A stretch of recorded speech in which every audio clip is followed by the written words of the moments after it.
Hey there, plant friends! Welcome back to the Plant Prince PH. Today, we're going to discuss a crucial topic in the world of cacti care: how to avoid overwatering your beloved cactus. I made this video because I believe that it's better to prevent overwatering than treating or saving an overwatered cactus. Anyway, let's start. Use a well-draining soil mix. First thing first, the foundation of successful cactus care is the soil mix. Cacti thrive in well-draining soil that allows water to pass through easily. You'll want to use a well-draining potting mix, often made with a combination of pumice, perlite, lava rock, cactus-specific soil, and other porous amendment.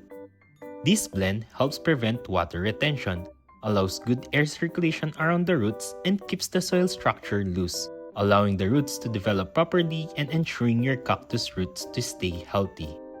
For beginners, the best soil mix ratio will be 2/3 inorganic and 1/3 organic.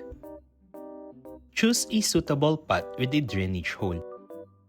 The right pot is essential. Choosing the proper size and material of pot and selecting one with a drainage hole are both crucial aspects of cactus care. Always choose a pot with drainage hole at the bottom. These holes allow excess water to escape, preventing the roots from becoming waterlogged. Properly sized pot also contribute to better air circulation around the roots. This is essential for the roots to receive oxygen, which they need for respiration and overall health. In pots that are too large, it can be challenging for the roots to access adequate oxygen, and it can also lead to water accumulation at the bottom of the pot, which can saturate the roots and cause them to rot. Meanwhile, in pots that are too small, the roots can become overcrowded, limiting their access to air. For beginners, terracotta are an excellent choice due to their breathability and drainage. Terracotta pots are porous, which allows for good air circulation and moisture regulation. Cacti benefit from a well-aerated soil, and terracotta helps to achieve this by allowing excess moisture to evaporate through the pot's wall. Monitor soil moisture. To determine when to water your cactus, you can use a moisture meter or the toothpick test. Simply stick the toothpick into the drainage hole and leave it for a few seconds. If the toothpick is moist, then skip watering. Water only when the toothpick feels dry. Remember, there's no fixed schedule for watering.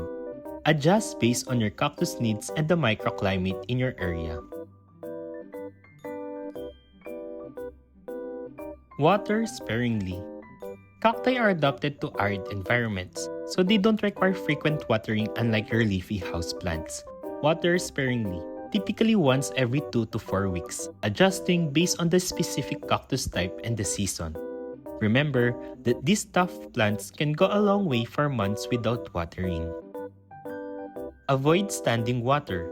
For those growing cactus indoors, you probably have a saucer under the pot to catch the water. Standing water can lead to root rot, a common issue with overwatering. After watering, don't forget to empty the saucer under the pot. Consider the climate. Be mindful of your microclimate and the season. Adjust your water frequency accordingly. Cacti need less water during winter or cooler months as their growth slows down. In humid climates, you may want to go longer periods without watering because the air is less prone to drying out their soil mix. It is also advisable to reduce the frequency of watering during the wet or rainy season.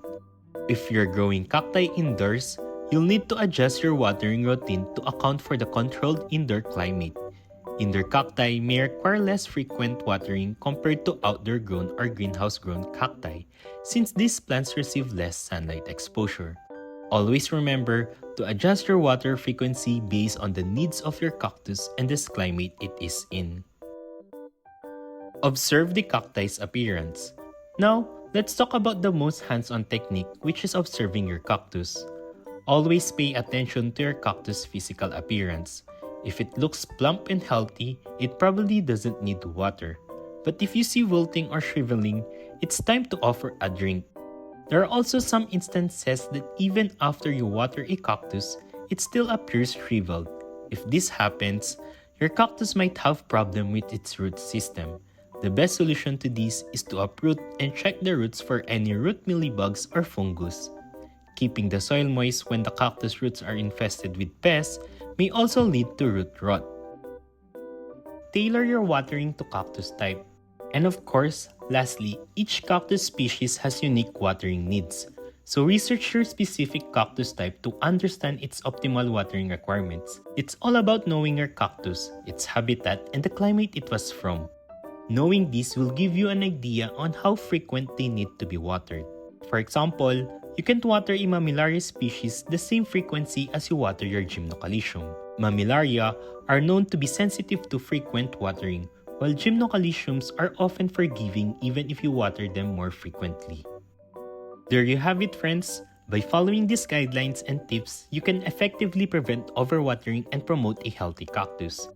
Thanks for tuning in to the Plant Prince PH. If you found this video helpful, don't forget to like, subscribe, and share this video with your fellow cactus collectors. Happy growing, and I will see you in the next video.